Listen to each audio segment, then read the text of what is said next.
ఆరాధించేవారుగా నీ సన్నిధిలో నిన్ను ఆరాధించేవారుగా మేము ఉండడానికి మాకు సహాయం చేయగలమా అని ప్రార్థన చేద్దామా. దేవా, నీ ఇష్టమైన మార్గంలో నేను ఉండాలయ్యా. నీ ఎంత భయపడిన దానికి జీవించేదానిగా నేను ఉండాలయ్యా. నీకు ఆయాసకరమైన నాలో నుంచి మీరు తీసివేయడయ్యా. అయ్యా, నీ కృతజ్ఞతాస్తుతులు చెల్లించడం మాకు నేర్పించండి అయ్యా. లోబడి ఉండటం మాకు నేర్పించండి. విధేయత కలిగి ఉండటం మాకు నేర్పించండి. తగ్గించుకుని ఉండటం మాకు నేర్పించండి అయ్యా. నీ నామమునికి మహిమ ఘనత తెచ్చేవారన్నా మేము ఉండినట్లుగా మాకు సహాయం చేయండి. అందరము నోరు తెలిసి కొద్దిసేపు దేవుడి సన్నిధిలో దేవుడు కృతజ్ఞతాస్తుతులు చెల్లించుకున్నాం. ఈ స్వరాలు దేవుడిని వినబడినమ్మా. దేవుడు చూస్తున్న దేవుడు, ఆయన పరిశుద్ధత ఈ స్థలంలో ఉన్నది, ఆయన ప్రసన్నత ఈ స్థలంలో ఉన్నది. ఆయన స్తుతించలేని వాడుగా ఉంటే దేవుడు నేను చూస్తూ పడతారేమో కదా. ఆయన ఆరాధించే వారంగా, ఆయన స్తుతించే వారంగా ఉన్నావా? ఆయన కనపరిచే వారంగా ఉన్నావా? దేవా, నువ్వు అమ్మాయి చూపిస్తున్న ప్రేమకు నీకు కృతజ్ఞతాస్తుతులు చెల్లిస్తున్నామయ్యా.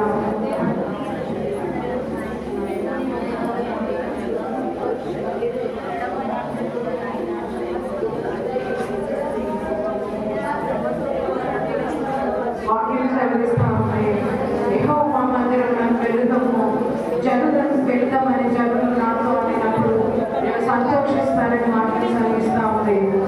దేవుని మందిరం రావడానికి నువ్వు భారంగా వస్తున్నావా, కష్టంగా వస్తున్నావా, ఇబ్బందిగా వస్తున్నావా, గంతులు వేసుకుంటూ సంతోషంతో దేవుని సన్నిధికి వచ్చే వారంగా ఉన్నామా?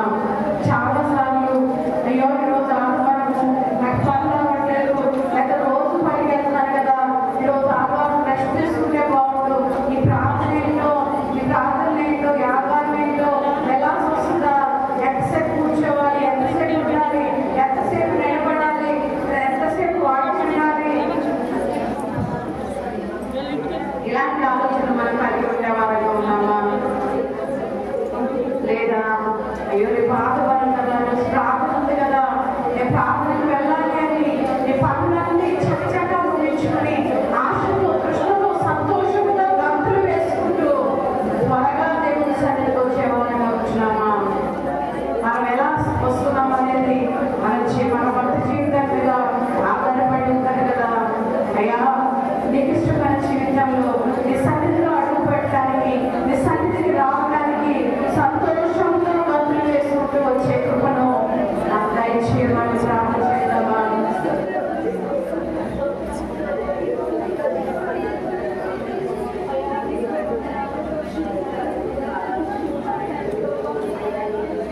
ఆయన చూపించిన ప్రేమ ఒకసారి జ్ఞాపకం చేసుకుందాం. ఒంటరిగా ఉన్న స్థితిలో, కన్నీటితో కృంగిపోయిన స్థితిలో, ఓదార్చేవారు లేక, ఆదరించేవారు లేక ఏడుస్తున్నప్పుడు దేవుడిని కన్నీటిని తుడిచిన అక్షరాలు జ్ఞాపకం చేసుకున్నాను. క్షేమంగా నీ కుటుంబంలో ఉన్న వాళ్ళందరూ బయటకు వస్తున్నారంటే అది దేవుడి కృపే కదా, దేవుడి దయే కదా. అట్టి కృపను బట్టి నోరు తెరిచి కొంత సమయం దేవుడు ఆరాధన చేయని వారిగా మనం ఉండగలుగుతున్నామా? చేయని వారిగా మనం ఉండగలుగుతున్నామా? ఒకసారి మన జీవితాలు, మన బ్రతుకుల్ని, మన మాటల్ని, మన పనుల్ని పరిశీలన చేసుకుందాం.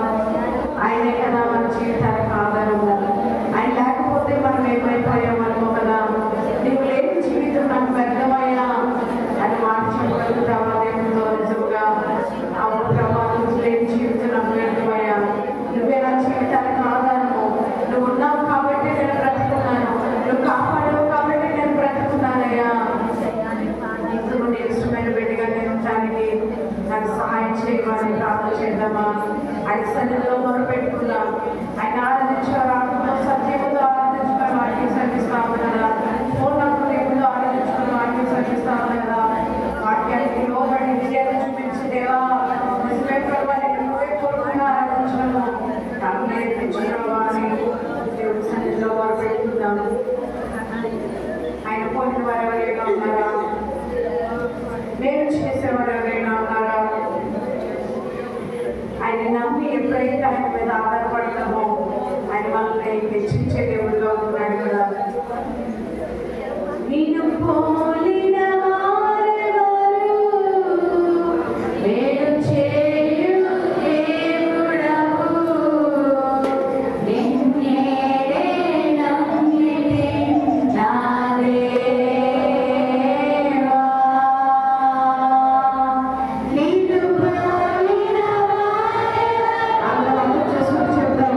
అందరూ పోలిన వారెవరు, మేలు చేసే దేవుడయ్యా.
నిన్నే నేను నమ్ముతున్నానయ్యా, నీ మీద నేను ఆధారపడుతున్నానయ్యా. నీ మీద ఆధారపడి మనం వెంటనే త్రోసి వేసే దేవుడు కాదు. నువ్వు లేకపోతే నా జీవితం వ్యర్థమయ్యా. నువ్వు నన్ను ఉన్నతమైన స్థితిలో నిలబెట్టిన దేవుడవు, నా చేయి పట్టుకుని నన్ను నడిపిస్తున్న దేవుడవు అయ్యా.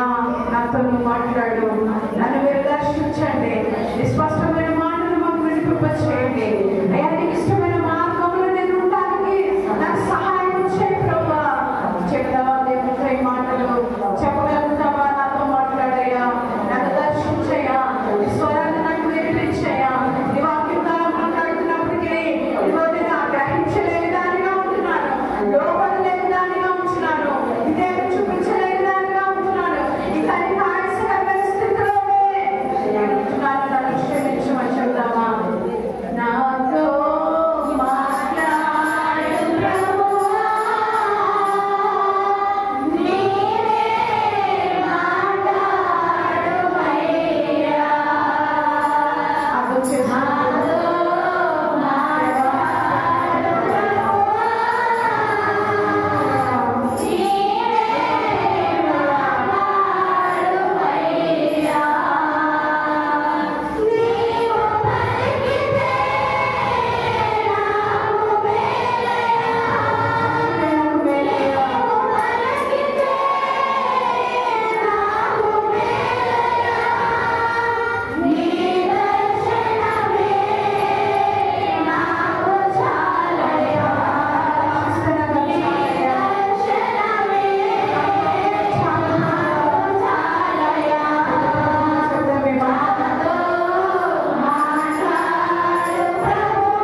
పైకెత్తుదాం. ఎందుకంటే మన రెండు చేతులు పైకెత్తింది మనుషుల కోసం కాదు, మన రెండు చేతులు పైకెత్తుతుంది మరి ఎవరినో సంతోషపెట్టడం కోసం కాదు, కానీ నిన్ను చూస్తున్న దేవుడు, నిన్ను కాపాడుతున్న దేవుడు, నిన్ను రక్షిస్తున్న దేవుడు, తన చేతులు నీ వైపు చాపుతున్న దేవుడు. ఆయనకి రెండు చేతులు పైకెత్తడానికి నువ్వు ఆలోచిస్తున్నావా? ఒకసారి బాబాలందరం కలిసి పాడదామా? నాతో మాట్లాడి ప్రభా, నీవే మాట్లాడయ్యా, నువ్వు మాట్లాడితే నాకు మేలు, నువ్వు దర్శిస్తే నాకు చాలు. మాటలు మగవాళ్ళం కలిసి పాడదాం అర్థం చేసుకుంటూ. నాతో మాట్లాడు ప్రభువా, నీవే మాట్లాడుమయ్యా. కొంచెం గట్టిగా. నాతో మాట్లాడు ప్రభువా, నీవే మాట్లాడుమయ్యా. నీవు పలికితే నాకు మేలయ్యా. కవిపరంగా నీవు పలికితే నాకు మేలయ్యా. నీ దర్శనమే నాకు చాలయ్యా. నీ దర్శనమే నాకు చాలయ్యా. నాతో మాట్లాడు ప్రభువా, నీవే మాట్లాడుమయ్యా. అందరం కలిసి పాడదాం. నాతో మాట్లాడు ప్రభువా, నీవే మాట్లాడుమయ్యా. నీవు పలికితే నాకు మేలయ్యా. నాకు మేలయ్యా.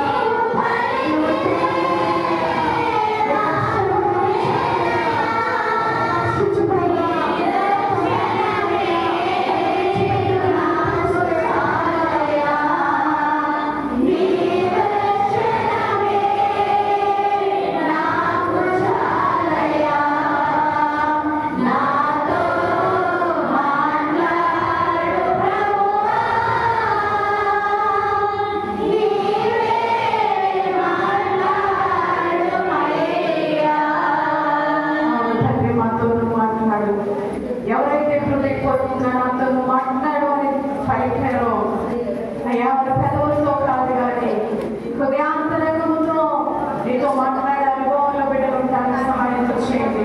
నువ్వు మాట్లాడినప్పుడు వెలుగలిగించడంలో గ్రహించిన ఆత్మను బిడ్డలు మీరు దయచేయండి. నీ మాటలు అయ్యా జీవపు కలిపిన ఓటలని వాటిని సెలవిస్తా ఉంది. నీ మాటలు మమ్మల్ని బ్రతికించేమని సెలవిస్తా ఉంది. నీ మాటలు జీవింపచేస్తామని వాక్యం సెలవిస్తా ఉంది ప్రభా. అటువంటి మాటలు బిడ్డలు దయచేయండి. నువ్వు ఉంటే నాకు చాలు కదా, నేను పోలి వారి లేను కదా అని భయముతో భక్తితో సన్నిధిలో ఉండి స్తుతించేవారుగా మేము ఉండడానికి సహాయం చేయమని అందరం ప్రార్థన చేద్దాం. మన మధ్యలో సారా ప్రార్థన చేస్తూ ఉండగా మనమందరం ఏకీభవిస్తూ మన మనసులో మనం ప్రార్థన చేసుకుంటూ ఏకీభవిద్దాం. పరిశుద్ధుల ప్రేమల తండ్రి, వందనాలు, స్తుతి స్తోత్రాలు ప్రభా.